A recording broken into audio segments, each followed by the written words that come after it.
আচ্ছা আপনারা বলুন তো সবকিছু কি জেনারেলাইজ করা চলে? আমার তো মনে হয় চলে না।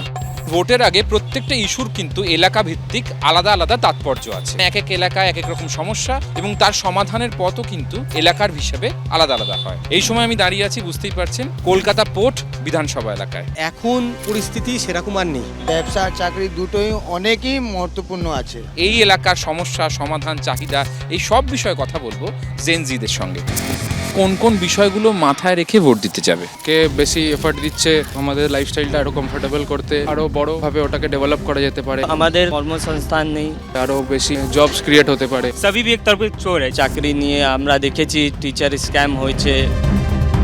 खासकर बंगाल में जितना घोटाला होता है ना, यही होता है और कहीं नहीं होने देखने मिलेगा। দুর্নীতি তো ডেভেলপমেন্টকে আটকে দিয়েছে। थोड़ा सा राजनीति बहुत गंदा टाइप का चल रहा है। চাকরিও আছে, ব্যবসাও আছে। बहुत सारा कंपनियां चले गया। ইয়াং ছেলে বলুন সবাই কাজ করছে, কে ব্যবসায় করছে। ইন্ডাস্ট্রি যা ছিল সব উঠে গেছে এখান দিয়ে। কোথায় যাচ্ছে? ভিন যাচ্ছে।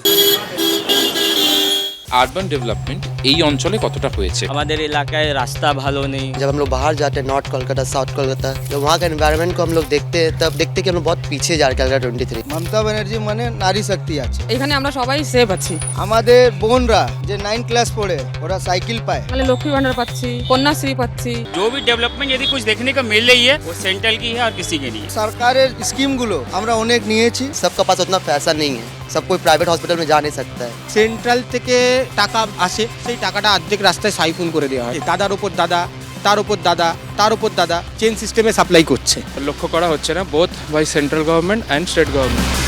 खुद अगर हमको कोई जगह जॉब करना है, कोई जगह नौकरी अगर लगना है, उसके लिए हमको खुद को पढ़ाई करना होगा, खुद को मतलब स्टेबल करना होगा। আমিও এখানে কর্মসংস্থান পাবো না, তাহলে আমাকেও বাইরে যেতে হবে। এইভাবে আমরা অনেকগুলো বিধানসভা কেন্দ্র কিন্তু ঘুরে দেখব, আর আপনারা দেখতে থাকুন জেনজি বলছে কি।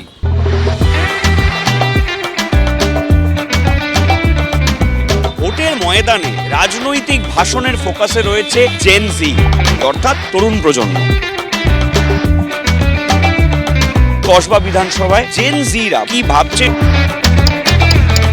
কারাপশন ইজ এভরিওয়্যার, কারাপশনটাকে সরাতেই হবে। ভোট চুরি প্রচুর হয়েছে। শুধুমাত্র চপ শিল্প ছাড়া পশ্চিমবাংলা অন্যরকম কোনো শিল্প সেরকম ভাবে করতে পারেনি। নারীদের সুরক্ষা তো কিছুই নেই। শুধু মেয়ে না, ছেলেওরা সেফ ফিল করছে না। একটা পলিটিক্যাল প্রোপাগান্ডা বানিয়ে দেওয়া হচ্ছে। স্টুডেন্ট ক্রেডিট কার্ড, এরপরেও আমাদের একটা সিকিউর লাইফ আছে। আমরা তো শিক্ষক শিক্ষিকার পায়ে হাত দিয়ে প্রণাম করেছি, কিন্তু আমরা দেখেছি তারা রাস্তায় যোগ্য হয়েও তারা চাকরি পাচ্ছে না। কিছু বাইরে থেকে পরিযায়ী পাখি উড়ে আসছে, পলিটিক্যাল প্রোপাগান্ডা তৈরি করার চেষ্টা করছে। সরকারের সচেতন হওয়া উচিত। আমরা এই নতুন জেনারেশন চাই না যে আমাদের এইভাবে জেনারেশনটা নষ্ট হয়ে যাক, কারণ নিজেদের রাজ্যেই চাকরি হচ্ছে না। আমাদের যে সুবিধাগুলো দিচ্ছে আমাদের রাজ্য তরফ থেকে, পড়াশোনার থেকে শুরু করে চাকরি ব্যবস্থার সুবিধা থেকে শুরু করে, সেই জিনিসটা আমরা গর্বিত। তাহলে চোখ থাকবে তরুণ প্রজন্মের এই দাবিগুলোর দিকে।